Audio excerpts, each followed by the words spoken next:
ఈ వీడియోని పూర్తిగా వింటే కళ్ళలో నుంచి నీళ్ళు వచ్చేస్తాయి. ఖచ్చితంగా మహాస్వామి ఎంత దయామయుడివి అంటారు, ఖచ్చితంగా అంటారు. ఒకసారి మహాస్వామి వారి గొడుగులోకి వెళ్ళిపోతే కర్మ అనేది కరిగిపోతుంది, కష్టం అనేది వెళ్ళిపోతుంది, అది ఖచ్చితంగా. వీడియోలోకి వెళ్లే ముందు మహాస్వామి వారి పాదపద్మాలకు నమస్కరిస్తూ వీడియోలోకి వెళ్ళిపోదాం.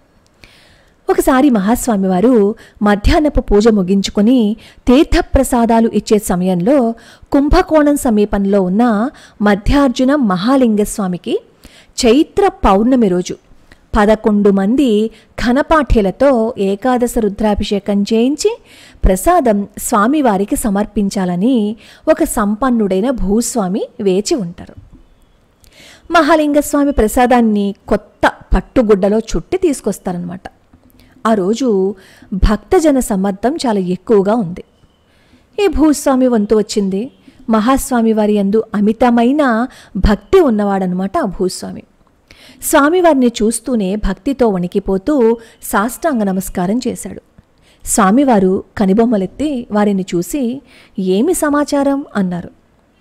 ఆ భూస్వామి తడబడుతూ ప్రసాదాలను విప్పి వెదురు బుట్టలో విభూతి, చందనం, కుంకుమ, బిల్వపత్రాలు, కొబ్బరి చెక్కలు విడివిడిగా ఉంచి స్వామివారికి సమర్పించాడు. ప్రసాదము అనంగానే ముందుకు వంగి గ్రహించే స్వామి ఏ క్షేత్రానిది ఈ ప్రసాదం అని ప్రశ్నించారు. వెంటనే ఆ భూస్వామి, స్వామి మహాలింగస్వామికి నిన్న రుద్రాభిషేకం చేయించాను, స్వామివారి అనుగ్రహం కోసం ప్రసాదం సమర్పిస్తున్నాను అంటారు భూస్వామి. స్వామివారు ప్రసాదాలున్న తట్టవైపు పరీక్షగా చూసి, నువ్వే ఎంతో స్థితిపరుడు కదా, రుద్రాభిషేకానికి చందాలు కూడా పోగు చేశావా అని అడుగుతారు. లేదు స్వామి, మొత్తం ఖర్చు నేనే భరించాను అన్నాడు, నేనే అన్న పదాన్ని ఒత్తి పలుకుతూ. రుద్రాభిషేకం లోకక్షేమం కోసం జరిపించావా అన్నారు మహాస్వామి.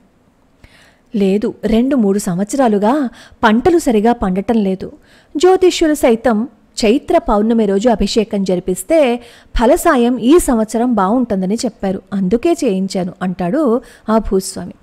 ఓహో, అయితే నువ్వు ఆత్మార్థంగానో లోకక్షేమార్థమో కాక ఒక కామ్యాన్ని ఆశించి చేశావన్నమాట అంటూ ప్రసాదాన్ని గ్రహించకుండానే కనులు మూసుకొని ధ్యానంలోకి వెళ్ళిపోయారు మహాస్వామివారు.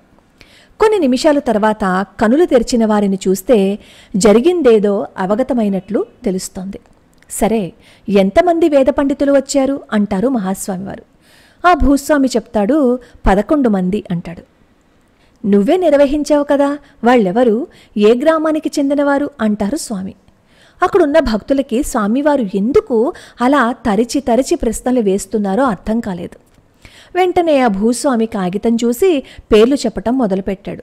వెంటనే స్వామివారు, ఓహో, అందరూ మహాపండితులు, నీ జాబితాలో తెప్పేరు మా నల్లూరు వెంకటేశ ఘనాపాటి గారు ఉన్నారేమో చూడు అన్నారు.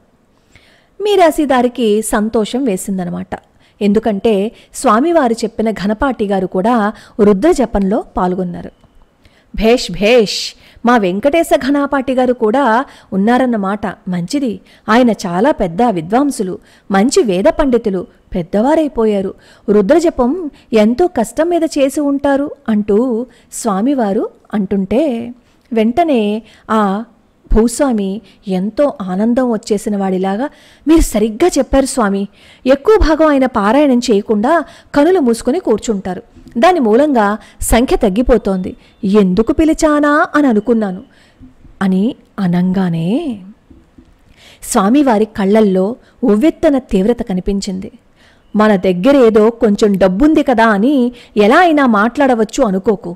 నీకు వెంకటేశ ఘనాపాటి గారి గురించి ఏం తెలుసు, ఆయన అర్హతలేంటో తెలుసా, ఆయన చరణ ధూళికి కూడా సరితూగవు. ఎందుకు నువ్వు అలా అన్నావు, ఎలా అనగలిగావు నువ్వు, నిన్నేం జరిగిందో నాకిప్పుడు అర్థమైంది. ఆయన అలా కళ్ళు మూసుకొని కూర్చున్నప్పుడు నువ్వు దగ్గరకు వెళ్ళి తీసుకున్న డబ్బుకి గట్టిగా ఒళ్ళు దాచుకోకుండా పారాయణం చేయకుండా నోరు మూసుకుని కూర్చుంటే ఎలా అని అన్నావా లేదా చెప్పు అన్నారు తీక్షణంగా. ఆ ప్రదేశమంతా చీమ చిటుక్కుమన్నా వినిపించేంత నిశ్శబ్దంగా అయిపోయింది. భక్తులందరూ నిశ్చేష్టులైపోయారు. క్షణం వరకు సాధారణంగా మాట్లాడుతున్న ఆ భూస్వామి గడగడ వణికి కాళ్ల బలం చాలక మోకాళ్ల మీద ముందుకు వంగి బలవంతంగా లేచి నుంచున్నాడు. కన్నుల నుండి నీళ్లు జలజలా స్రవిస్తుండగా నోటి మీద చెయ్యి అడ్డు పెట్టుకుని, నాది తప్పే స్వామి, దయచేసి క్షమించండి. ఘనపాటి గారితో సరిగ్గా ఇప్పుడు మీరు చెప్పిన మాటలే నేను అన్నాను. క్షమించండి స్వామి, క్షమించండి అంటూ ప్రాధేయపడ్డాడు. ఆగు, అంతటితో నువ్వు ఆగలేదు, ఇంకా ఉంది. నువ్వు పండితులందరికీ దక్షిణ ఇచ్చావా? ఎంత ఇచ్చావు అన్నారు మహాస్వామివారు. వెంటనే ఆ భూస్వామి చెప్పాడు, ఒక్కొక్కరికి 10 రూపాయలు ఇచ్చాను అంటే. అప్పుడు మహాస్వామి అంటారు, నాకంతా తెలుసు, మళ్ళీ చెప్పు, అందరికీ 10 రూపాయలు చొప్పునిచ్చావా అంటారు మహాస్వామి. ఆ భూస్వామి మౌనంగా ఉన్నాడు. స్వామివారు వదల్లేదు. చెప్పడానికి నీకు సిగ్గు వేస్తుంది కదా, నేను చెప్తాను ఏం జరిగిందో. మిగతా పండితులందరికీ నువ్వు 10 రూపాయలు చొప్పున ఇచ్చావు. ఘనపాటి గారికి మాత్రము ఆయన దగ్గరికి వచ్చేసరికి మాత్రము జపం చెయ్యలేదని 7 రూపాయలకి తగ్గించావు. చేసిన దానికి తగినంత ఇచ్చానని నిన్ను నువ్వు మెచ్చుకొని ఆయన్ని కించపరిచినందుకు సంతోషించావు. ఆయన కొంచెమైనా బాధపడలేదు. నువ్వు చేసిన దానికి ఆయన కొంచెమైనా నిన్ను నిందించలేదు. నిన్ను చూసి ఒక చిరునవ్వు నవ్వి ఇచ్చింది తీసుకున్నారు. చెప్పు, ఇది నిజమేనా అంటారు మహాస్వామి. అసలు ఈ భూస్వామి అక్కడికి వచ్చి ఏ విషయాన్ని మహాస్వామి వారికి చెప్పలేదు. కానీ జరిగిన విషయమంతా మహాస్వామి వారికి ఎలా తెలుసు అని భక్తులు ఆశ్చర్యపోయారు. మహాస్వామి వారికి తెలిసేదేంటి చెప్పండి? ఆయన అపర శంకరులు, నడిచే దైవం. నడిచే దేవుడికి ఇంకొకరు చెప్పాలా? ఒక ఉపన్యాసంలో రాజగోపాల ఘనపాటి అనే మహాపండితులు చెప్తారు, రామనామం జరిగే చోటల్లా హనుమంతుడు ఎలా అయితే ఉంటారో వేదపారాయణం జరిగే చోటంతా మహాస్వామి వారు ఉంటారు అని. ఈ ఘనపాటి గారి గురువుగారు ఎక్కడైనా పారాయణంలో ఉన్నప్పుడు శిష్యులు బాలచేష్టలు చేస్తుంటే, జాగ్రత్త, సరిగా పారాయణ చెయ్యి, మహాస్వామి వారు ఉన్నారు అని అనేవారట. మరుసటి రోజు వీరు పెద్ద స్వామివారిని దర్శనం చేస్తే జరిగిందంతా సినిమాలో చూపినట్లు చెప్పేసేవారట మహాస్వామివారు. భూస్వామి నిర్ఘాంతపోయాడు. నోట మాట రాలేదు. తేరుకుని తాను తప్పు చేశానని, మరలా ఇటువంటి తప్పిదం చేయనని మరలా వేడుకుంటూ కన్నీరు మున్నీరుగా అవుతున్నాడు. స్వామివారు అక్కడితో ఆపలేదు. మరి వారి మనసు ఎంత క్షోభపడిందో. ఆగో, నువ్వు అక్కడ వరకు ఆగితే బానే ఉండేది, కానీ ఆ రోజు నువ్వేం చేసావు? ఆ రోజు బ్రాహ్మణులందరికీ రామచంద్ర అయ్యర్ ఇంట్లో భోజనాలు ఏర్పాటు చేశావు కదా, అందరికీ నువ్వే స్వయంగా వడ్డించావు కదా. చక్కెర పొంగలి అమృతంలా ఉంది, మంచి నెయ్యి ఓడుతూ ఉంది, అది అందరూ చూశారు. ఆ నేతిలో ఎన్నో జీడిపప్పులు, కిస్మిస్ పళ్ళు తేలుతున్నాయి. ఆ చక్కెర పొంగలిని కూడా నువ్వే స్వయంగా వడ్డించావు కదా అంటారు మహాస్వామివారు.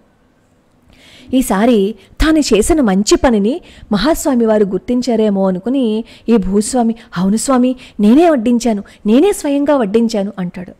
వడ్డించేటప్పుడు పంక్తి మర్యాదను పాటించావా అని అడిగారు మహాస్వామి. ఈసారి భూస్వామి నుంచి సమాధానం లేదు. సరే, నేను చెప్తాను. చక్కెర పొంగలి రుచిగా ఉండడంతో పండితులు మరలా మారు వడ్డనకే అడిగారు. నువ్వు కూడా ఆనందంతో అందరికీ వడ్డించావు. కానీ ఘనపాటి గారు మాత్రం మారు అడిగితే ఒకసారి కాదు, అనేక సార్లు నువ్వు వినబడినట్లే నటించావు. చాలాసార్లు ఆయన అడిగారు, ఒక్కసారి కూడా నువ్వు స్పందించలేదు. ఇదా పంక్తి మర్యాద? ఇదా ధర్మము? ఇది ధర్మమా? చెప్పు, ఎంత ఘోరంగా అవమానించావు. మహాస్వామి వారి మాటలు బాధతో తొట్టుపడిపోతున్నాయి. ఎంతో విచారంగా కనిపిస్తున్నారు. భూస్వామి సిగ్గుతో చితికిపోతూ అక్కడ నుంచున్నాడు. మహాస్వామి వారు దండం పట్టుకుని మాలధారి అయిన పరమేశ్వరుని వలె సర్దుకుని నిటారుగా కూర్చున్నారు. మళ్లీ కొంతసేపు మౌనంగా ధ్యానముద్రలో కళ్ళు మూసుకుని ఉద్విగ్నతను ఆపుకుంటూ అక్కడ కూర్చుంటే కనులు తెరిచి సూటిగా చూస్తూ, మీరాసీదారు గారు, ఒక విషయం అర్థం చేసుకోండి. మా ఘనాపాటి గారికి 81 ఏళ్ళు. ఆయన 16 ఏళ్ల ప్రాయం నుంచి అనేక శివాలయాలలో రుద్రజపం చేశారు. శ్రీరుద్రం వారి నరాలలో, వారి నెత్తురులో, వారి ఊపిరిలో వ్యాపించిపోయింది. వారు మహాపురుషులు. వారి ఎడ నువ్వు ప్రవర్తించిన తీరు పూర్తిగా పాపభూయిష్టం, పాపం తప్ప మరొకటి కాదు అంటూ మహాస్వామివారు ఇక మాట్లాడలేకపోయారు. కొంచెం సేపు ఆగి మళ్ళీ కొనసాగించారు. నువ్వు చేసిన అవమానం ఆయన్ని కలవరపరిచింది, లోతుగా బాధించింది. నీకు తెలుసా ఆయన ఆ తర్వాత ఇంటికి పోలేదు. నిన్న సాయంత్రం ఆయన నేరుగా మహాలింగస్వామి గుడికి వెళ్ళి 3 ప్రదక్షిణలు చేసి స్వామి ఎదురుగా నుంచుని ఏం ప్రార్థించారో తెలుసా?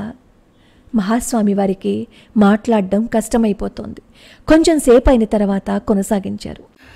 ఆ 81 ఏళ్ల ఘనపాటి గారు కన్నీరు బుగ్గల మీదుగా జలజలా కారుతుండగా మహాలింగస్వామి వారికి చేతులెత్తి నమస్కరించి, అయ్యా జ్యోతి మహాలింగమా, నేను నీకు ఎంత భక్తుడినో తెలుసు కదా. నీ సన్నిధిలో నా చిన్నతనం నుంచి నేను చేసిన రుద్రజపాలు నువ్వు అనేక పర్యాయాలు అవతరించావు. నా వయస్సు 81. హృదయం చాలా గట్టిగానే ఉంది, కానీ వార్ధక్యం తగ్గిపోయింది. ఇవాళ భోజన సమయంలో ఏం జరిగిందో చూసావు కదా. ఆ చక్కెర పొంగలి ఎంతో రుచిగా ఉంది. నా సిగ్గును పక్క నుంచి మరికొంచెం వడ్డించమని అర్థిస్తున్నాను. ఒకసారి కాదు, అనేక సార్లు. కానీ ఆ భూస్వామి విననట్లు నటించి వెళ్ళిపోయాడు.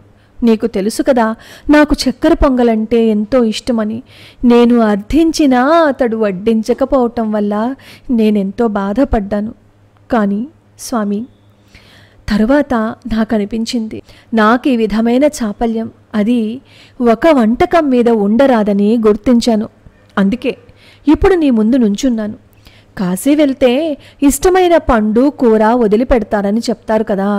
నువ్వు కాశీలో ఉండే మహాలింగానివే. అందుకే నీ ముందు వాగ్దానం చేస్తున్నాను. ఈ నిమిషం నుంచి నా శరీరంలో జీవం ఉండేదాకా చక్కెర పొంగలే కాదు, ఏ మధుర పదార్థము ముట్టుకోను. ఇది నా వాగ్దానం. స్వామి ఇక సెలవు అంటూ కన్నీటితో ఆ ఘనాపాటి నిన్న రాత్రి తన గ్రామం చేరారు. ఇప్పుడు చెప్పండి అయ్యర్ గారు, నువ్వు చేసింది మహాపాపం కాదా? మహాలింగస్వామి నీ పనులను ఒప్పుకుంటారా అని అడిగి మహాస్వామి వారు మౌనం వహించారు. 3 గంటలైంది. పరిచారకులు భిక్షకై రావలసిందిగా ప్రార్థిస్తున్నారు. ఎవరూ ఆ ప్రదేశాన్ని వదిలిపెట్టలేదు, ఎవరూ కదలలేదు. ప్రతి వారి కన్నుల నిండా నీరు.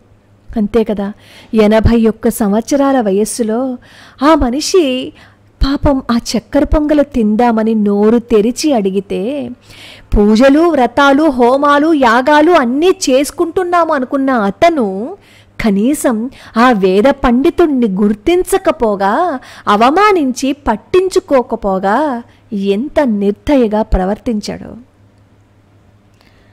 మీరాసీదారు మహాస్వామి పాదాలు ఎదుట ఆపుకోలేనంతగా విలపిస్తున్నాడు. ఇప్పుడేంటి లేడ్చి లాభం కదా. మాటలు రావటం లేదు ఆ భూస్వామికి. అయినా ప్రయత్నం మీద, స్వామి నా ప్రవర్తనకి నేను సిగ్గుపడుతున్నాను. నేను పెద్ద తప్పే చేశాను, క్షమించానని చెప్పండి స్వామి. మళ్ళీ ఎటువంటి అపరాధం ఎప్పుడూ చెయ్యను. స్వామి క్షమించండి, మహాలింగ స్వామి ప్రసాదం తీసుకోండి స్వామి, నన్ను క్షమించండి స్వామి అని అంటున్నాడు భూస్వామి. మహాస్వామి వారు ప్రసాదం ముట్టుకోలేదు. కొంచెం ఆగు, నాకు మహాలింగస్వామియే అనుగ్రహంతో ప్రసాదం పంపుతారు అన్నారు. అలా అన్నారో లేదో, రుద్రాక్షలు ధరించి ఒక 55 ఏళ్ల పండితుడు చేతిలో మహాలింగస్వామి వారి ప్రసాదాన్ని పుచ్చుకొనొచ్చి, స్వామి నా పేరు మహాలింగం, నేను తిరువడై మరదూర్ అర్చకుడిని. నిన్న మహాలింగస్వామి వారికి రుద్రాభిషేకం జరిగింది. ఆ ప్రసాదాలు పరమాచార్య స్వామి వారికి సమర్పించి ఆశీస్సులు తీసుకుని వెళ్దామని వచ్చాను అంటారు ఆయన. ఆయన మహాస్వామి వారికి నమస్కరించబోతుండగా మహాస్వామి వారు చెప్తారు, శివదీక్ష పుచ్చుకున్న వాళ్ళు ఇతరులకి నమస్కరించరాదు అంటూ వారించి ప్రసాదం ఎంతో భక్తిగా గ్రహించి ఆ పండితుడికి మర్యాద చేసి పంపిస్తారు. ఆ పండితుడు వెళ్ళిపోతూ ఈ భూస్వామిని చూసి, ఈయనే నిన్న రుద్రాభిషేకం జరిపించింది అని చెప్పి వెళ్ళిపోయారు. ఆ భూస్వామి ఈ పాపానికి పరిహారమేంటి అని మహాస్వామి వారి ముందు మళ్ళీ మళ్ళీ ప్రాధేయపడ్డాడు. మహాస్వామి వారు లేస్తూ, ప్రాయశ్చిత్తం నేను చెప్పలేను, మా ఘనపాటి వారు మాత్రమే చెప్పగలరు అన్నారు. ఆ రోజు భోజనం చేయలేదో తెలుసా మహాస్వామి వారు. పండితుల కోసం ఆయన తప్పించిపోయేవారు తెలుసా. ఆయన నరాల్లో వేదఘోష జరగాలి అనేది తపన. ఎంత తపన పడిపోయేవారో వేద పండితులని పోషించాలని. వేద పండితులకి ఎక్కడైనా అవమానం జరిగితే భరించలేకపోయేవారు మహాస్వామి వారు. సరే, ఇప్పుడు భూస్వామి అడుగుతాడు, మరి ఇంత జరిగింది కదా, ప్రాయశ్చిత్తం నేను అడిగితే ఆయన చెబుతారా అంటాడు భూస్వామి. నీకు ప్రాప్తం ఉంటే ఆయన చెప్తారు అంటూ తన గదిలోకి వెళ్ళిపోయారు మహాస్వామి వారు. రాత్రి వరకు బయటికి రాలేదు. ఈ భూస్వామి ఘనపాటి వారి పాదాలు పట్టుకుని ప్రాయశ్చిత్తానికే ప్రార్థించి ఆయన్ని వేడుకోవాలని నిశ్చయించుకుంటాడు. ఆ ఊరికి వెళ్తారు. ఘనపాటి వారి ఇంటి ముందు జనం గుమిగుడి ఉన్నారు. ఘనపాటి వారు ఆ తెల్లవారుజామునే శివ సాహిత్యం పొందారు. ఎంత బాధపడి ఉంటారో కదా, ఎంత బాధపడి కుమిలిపోయి ఉంటారో కదా ఆయన. అసలు ఆ వయస్సులో బాధ పెట్టడం తగునా? కానీ ఏం చేస్తాం, మనం పూజలు అవన్నీ ముఖ్యమనుకున్నాం. ఎదురుగుండా కనపడుతున్న ఆయనకి ఒక్క కొంచెమైనా ప్రసాదాన్ని పెట్టలేకపోగా అవమానించాడు భూస్వామి. అప్పుడు గుర్తుకొచ్చింది మహాస్వామి వారు అన్నమాట, నీకు ప్రాప్తముంటే అన్నారు కదా.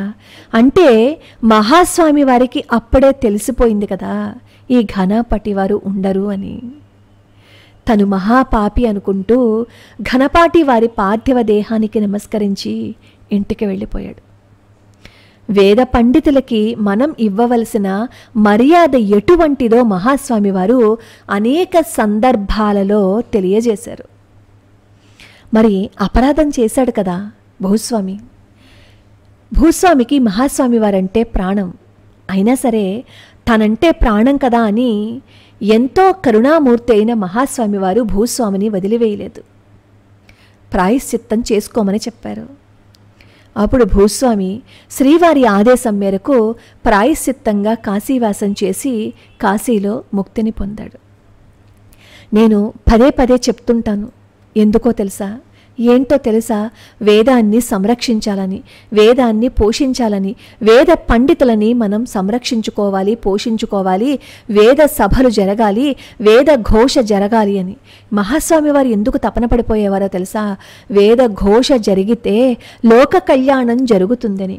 మనం ఒక్క పైసా వేద పండితులకి ఇచ్చామో అని అనుకోండి, అది వాళ్ళు ఆహారంగా మార్చుకుని తింటే వాళ్ళు వల్లెవేసిన ప్రతి పన్నంలోనూ మనమిచ్చిన రూపాయి ఉంటుంది. ఎందుకంటే ఆ రూపాయితోనే వాళ్ళు శక్తిని పుంజుకొని బయటికి వేదాన్ని వల్లెవేస్తున్నారు, లోక కళ్యాణం జరిగేటట్లు చూస్తున్నారు. ఆ లోక కళ్యాణానికి జరగటానికి బాధ్యత కూడా మన దాంట్లో ఉంది, మన రూపాయి ఉంది. అప్పుడు చెప్పండి, మన వంశం వృద్ధి పొందదా, మన తరాలు అభివృద్ధి చెందవా, మన తరతరాలు మన కర్మ నుంచి మనం బయటపడిపోయే అవకాశం మనకి కనిపించదా? లోక కళ్యాణం చెయ్యాలి అంటే అందరికీ కుదరదు, వేదం చదవాలి అంటే అందరికీ సాధ్యమయ్యే పని కాదు. కనీసం వేద పండితులని పోషిద్దాం, వేద ఘోష జరిగేటట్లు చూద్దాం, వేద విద్యార్థులని సంరక్షించుకుందాం. మహాస్వామి వారి కోరిక కూడా ఇదే. అక్కడ భూస్వామి ఇంట్లో జరిగేది మహాస్వామి వారికి ఎలా తెలిసింది? అక్కడ వేదపారాయణం జరుగుతోంది కదా, అప్పుడు అక్కడ ఉన్నది ఎవరు? మహాస్వామి వారు. అక్కడికి వచ్చింది ఎవరు? మహాస్వామి వారు. ఇప్పుడు కూడా ఈ క్షణంలో కూడా ఎక్కడైతే వేదపారాయణం జరుగుతుందో అక్కడ మహాస్వామి వారు ఉంటారు. మహాస్వామి వారు అంటే సాక్షాత్తు పరమేశ్వరుడు. అపార కరుణా సింధుం జ్ఞానదం శాంతరూపిణం శ్రీ చంద్రశేఖర గురుం ప్రణమామి ముదాన్వహం.